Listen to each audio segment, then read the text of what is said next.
सबसे पहले आप सभी को मेरा प्यार भरा नमस्ते। मैं गीता सेमवाल, देवभूमि उत्तराखंड, प्रकृति की गोद में बसा हुआ गंगा मैया जी का शीतकालीन प्रवास मुखवा मुखीमठ गांव से आप सभी लोगों का हार्दिक स्वागत करती हूं आपका अपने YouTube चैनल हर्षिल ब्लॉग में।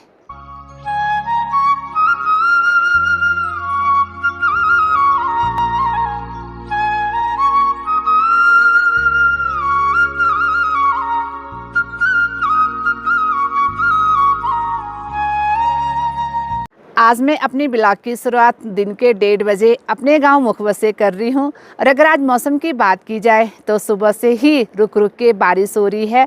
आज मौसम काफ़ी सुहावना बना हुआ है। सामने जो श्रीकंठ हिमालय रेंज है, सामने के जो हिमालय है, उनमें फिर से ताज़ी बर्फ़बारी होनी स्टार्ट हो गई है।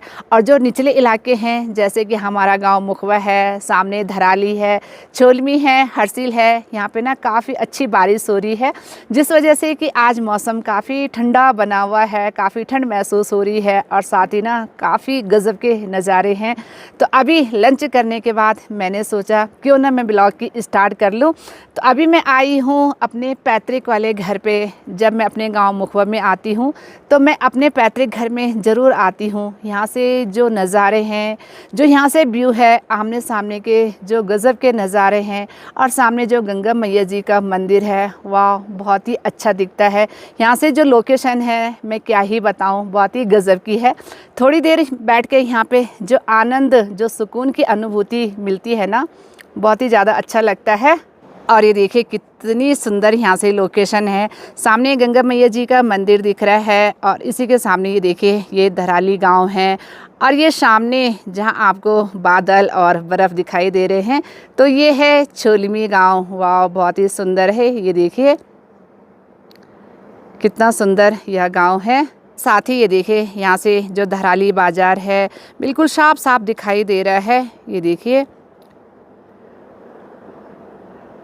और अभी भी वहाँ पे जेसीबी मशीन लगी हुई है, निर्माण कार्य लगातार चल ही रहा है।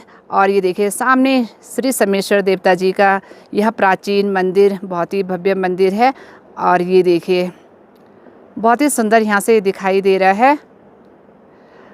और सामने ये देखिए जो आपको ये झूला पुल दिखाई दे रहा है, ये है मुखवा और धराली को जोड़ने वाला। और ये देखिए जब 5 अगस्त को भीषण आपदा आई थी, तो ये देखिए ना इसी पुल से आवाजाही हुई थी। साथ आप ये देखिए गंगा जी का जल स्तर भी आजकल काफ़ी कम हो रखा है। और साथ में जो गंगा जी का जल है ना, बिल्कुल साफ और एकदम नीला दिखाई दे रहा है। इसी के साथ आप ये देखिए ये है मार्कंडे, और सामने माँ भगवती अन्नपूर्णा जी का यह सुंदर और भव्य मंदिर, जो कि देखने में ना बहुत ही गजब का और बहुत ही सुंदर दिखाई दे रहा है।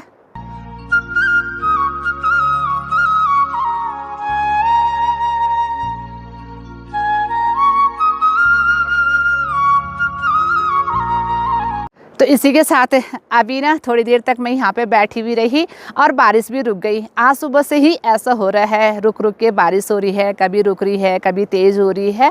और साथ ही अभी मैं अपने पैतृक वाले ही घर पे हूँ, और हमारे घर के पीछे ना एक बड़ा सा चूली का पेड़ है। लेकिन इस बार जैसे मैं गाँव में आई तो मुझे ना चूली के पेड़ों में चूली के फूल इतने खिले हुए नहीं दिखाई दिए, क्योंकि इसका ये कारण है कि कुछ दिन पहले ना जो तेज़ बर्फ़बारी हुई थी, तो मुझे यही लगता है कि चूली के पेड़ों में जो फ्लावरिंग हो रखी थी, बर्फ़ के कारण ना वो फूल जल चुके हैं। इसलिए ना ज़्यादा इस टाइम चूली के फूल खिले हुए नहीं दिखाई दे रहे हैं। जो बर्फ़ के बाद खिले होंगे वो तो खिले हुए हैं, वो पिंक पिंक कलर के दिखाई दे रहे हैं। नहीं तो जो फूल खिले थे वो बर्फ़ के कारण झड़ भी चुके हैं, और साथ में ना वो जल भी जाते हैं। तो कुछ इस तरह से है। नहीं तो आजकल ना पूरे मुखवा गाँव के चारों तरफ ना जो चूली के फूल खिलते हैं ना, पूरे गांव ना पिंक कलर का दिखाई देता है, बहुत ही अच्छा लगता है। बस आजकल दिखाई दे रहे हैं तो बर्फ़ के बाद जो फूल खिले होंगे वो दिखाई दे रहे हैं चूली के पेड़ों में, और साथ में जो नाशपाती के फूल खिले वो दिखाई दे रहे हैं। तो काफ़ी अच्छा लग रहा है। फिर से बारिश ना तेज़ हो गई। देखिए ना ये है सामने चूली का पेड़, लेकिन इसमें ना फूल बिल्कुल भी नहीं खिले हुए हैं। मुझे यही लगता है कि बर्फ़ गिरने के बाद ना फूल पूरे झड़ चुके हैं और साथ में जल भी चुके हैं। सामने मुझे एक पेड़ और दिखाई दे रहा है, मुझे लगता है इसमें फ्लावरिंग बाद में हुई होगी। तो इसमें ये देखिए पिंक कलर के फूल मुझे दिखाई दे रहे हैं खिले हुए।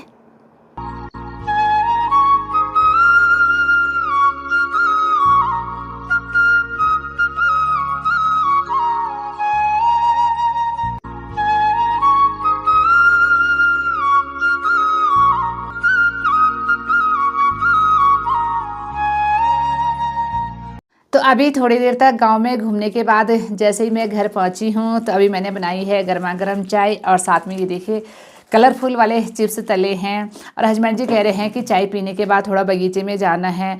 बगीचे का और भी आज कुछ काम था, जैसे आलू लगाने हैं, लेकिन सुबह से ना रुक रुक के बारिश हो रही है तो देखभाल करके आएंगे, क्योंकि कल हमें उत्तरकाशी भी जाना है। तो पहले चाय पी लेते हैं। और साथ में ना कल हमारा बोझो बगीचे में गया था, उसको इतनी ज़्यादा थकान लगी ना, अभी भी ना वो देखो तो सोफे के ऊपर ना ऐसा सो रखा है, इतना ज़्यादा थका, ऐसा लगा जैसे पता नहीं वो क्या काम करके आया होगा। बोझो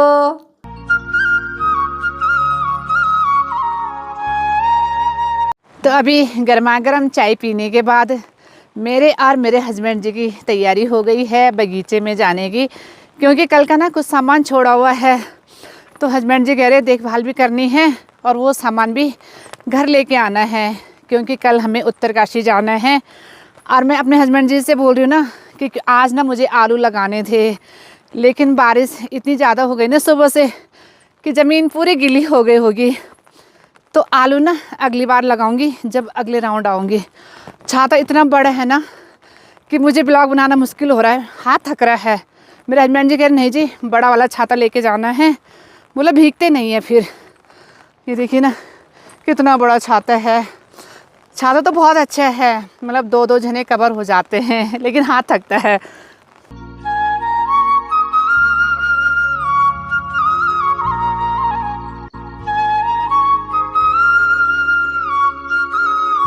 तो चलिए जी, इसी के साथ मैं और मेरे हस्बैंड जी पहुंच गए हैं बगीचे में। हस्बैंड जी पहुंचते ही जहां से हम लोग पाइप लगाते हैं, जहां से कि नल फिट होता है, वहां पे गेट वाल से नल बंद करने गए हुए हैं। और हस्बैंड जी कह रहे जो ये बारिश हुई ना ये बगीचे के लिए बोला बहुत अच्छी हुई, क्योंकि कल मैंने यहाँ पे जैसे लहसुन है, धनिया है, उसकी गुड़ाई की। और हस्बैंड जी ने जो सेब के पेड़ हैं उनके नीचे गुड़ाई की, थौले बनाए और साथ में ऑर्गेनिक खाद डाली। और उसी के साथ नीम ऑयल से जो स्प्रे किया ना, और उसके बाद जो बारिश होती है ना वो सेब के पेड़ों के लिए काफ़ी फ़ायदेमंद होती है। तो ये बारिश ना बहुत ज़रूरी थी। तो मेरे हस्बैंड जी भी अब आते ही होंगे। बस एक काम जो बगीचे का रह गया वो रह गया आलू लगाना। आलू भी लग जाते ना तो अच्छा रहता है, लेकिन अब ना कुछ दिनों के बाद आऊँगी फिर जाके आलू लगाऊँगी। और जो मैंने कल ना यहाँ पे राख डाली थी ना वो भी बहुत अच्छी हो गई। राख अभी ना दिख ही नहीं रही, कल जब मैंने डाली थी ना तो पूरे इस लहसुन ना सफ़ेद दिख रही थी, लेकिन बारिश की वजह से ना सब अच्छा हो गया। तो थोड़ा मैं घर के लिए धनिया भी निकाल देती हूँ। और ये पाइप ना पूरे फोल्ड करने पड़ेंगे।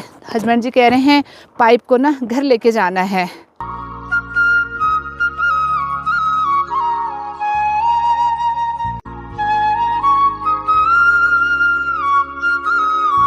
मेरे हस्बैंड जी भी आ गए हैं और साथ में ना देख रहे हैं, क्योंकि जो जाली लगी हुई है ना, तो हस्बैंड जी कह रहे मैं जाली को चेक कर रहा हूँ कहीं से गाय तो नहीं आएगी बोला बगीचे के अंदर। और इसी के साथ अभी मैं आई हूँ ऊपर वाले बगीचे में, क्योंकि कल जो कद्दू के बीज मैं लाई थी ना तो वो बीज मैंने पूरे नहीं बोए थे। तो मैं ये ऊपर वाला जो हमारा बगीचा है यहाँ पे कद्दू के बीज बो रही हूँ। और मेरे हस्बैंड जी का मन बिल्कुल नहीं मान रहा, वो कुदाल लेके आए हैं और जो सेब के पेड़ों के नीचे थौले बनाने के लिए छूट गए थे ना तो उनको बना रहे हैं और साथ में ना खाद भी डाल रहे हैं। अब बारिश भी ना ऐसे ही हो रही है, कभी रुक रही है कभी तेज़ हो रही है। और जो हमारा ये ऊपर वाला बगीचा है, यहाँ से जो ना सामने का व्यू है ना, मैं क्या ही बताऊँ, इतना सुंदर लग रहा है ना कि यहाँ से जब आमने सामने के नज़ारे देखते हैं ना तो मन ही नहीं भरता है। ये देखिए मेरे हस्बैंड जी लगे हुए हैं सेब के पेड़ों के नीचे थौले बनाने पे। और इन्होंने ना छाता तो साइड रख लिया, इन्होंने रेन चटर पहना हुआ है। तो कह रहे बोलो कोई बात नहीं है, मैं नहीं भीग रहा हूँ, छाता ओढ़ लो। हाँ रेनकोट बोला, रेनकोट ओढ़ा हुआ है मैंने। और साथ साथ ना ये देखिए एक थैला भी रखा हुआ है, उसमें ना ऑर्गेनिक खाद है तो वो भी डाल रहे हैं। और यहाँ से आप लोकेशन देखो, वाह कितनी सुंदर है। ये देखिए सामने हिमालय में ताज़ी ताज़ी बर्फ़बारी हो रही है।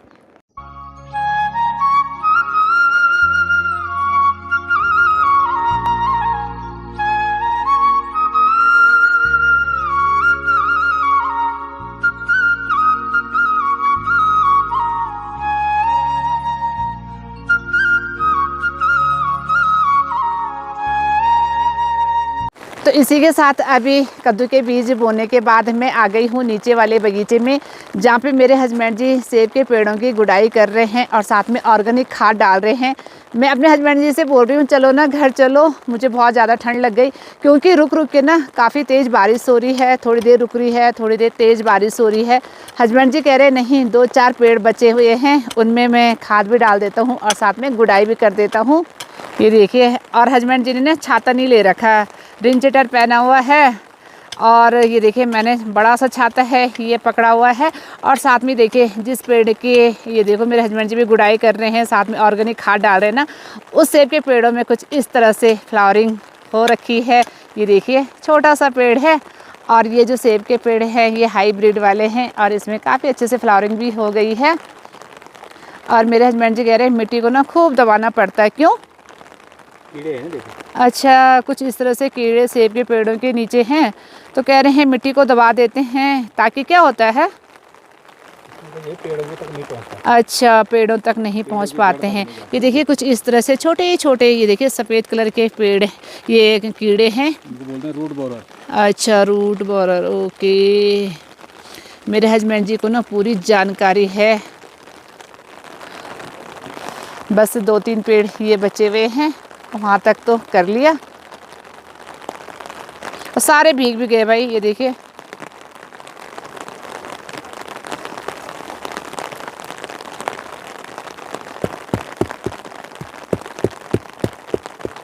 तो चलिए जी, इसी के साथ अभी शाम की 5 बज चुकी है और अभी हमारी तैयारी हो गई है घर जाने की। और जो हम पाइप लेके आए थे बगीचे में सिंचाई के लिए, वो पाइप भी ना घर लेके जा रहे हैं। लेकिन पाइप ना ठंड के कारण अभी इतने भारी हो रखे हैं ना, उनके अंदर अभी पानी है। और ये देखिए ना, एक नहीं 2-2 पाइप है। मेरे हस्बैंड जी कह रहे बोले पाइप मैं लेके जाऊँगा, यानी ये जो गिल्डे पे रखे हुए हैं ना, नहीं, मैंने कहा मैं लेके जाऊँगी। और ये जो गिल्डा है ना, जिसको कंडी बोलते हैं, पाइप के कारण ना ऐसा ऐसा डोल रहा है। तो इसी के साथ अभी मैं हूँ अपने बगीचे वाले रास्ते में घर जा रही हूँ। और जैसे मैं आमने सामने के नज़ारों को देख रही हूँ ना, हिमालय को देख रही हूँ, मुझे ना एक गाना बहुत याद आ रहा है। भले मेरी आवाज़ अच्छी नहीं है ना, पर गुनगुनाने को मन कर रहा है। हुस्न पहाड़ों का क्या कहना कि 12 महीना यहाँ मौसम है जाड़ों का।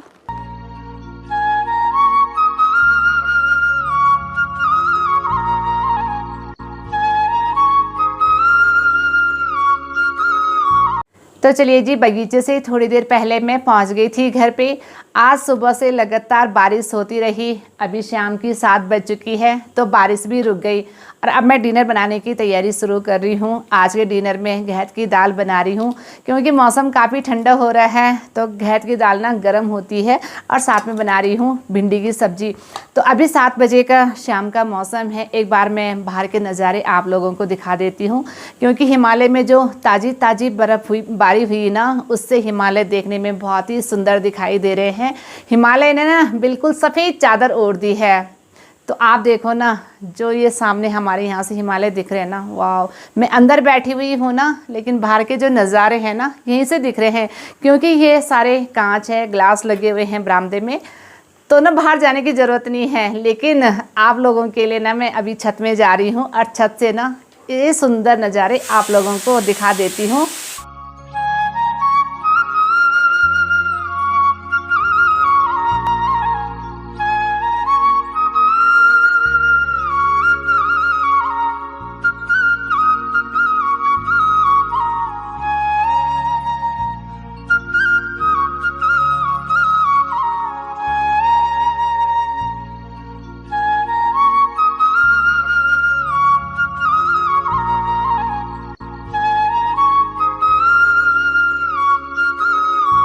और इसी के साथ जैसे ही मैं अभी छत के ऊपर आई हूँ, हमारे घर से गंगा मैया जी का मंदिर साफ दिखाई देता है। तो अभी गंगा मैया जी की सायंकालीन आरती हो रही है।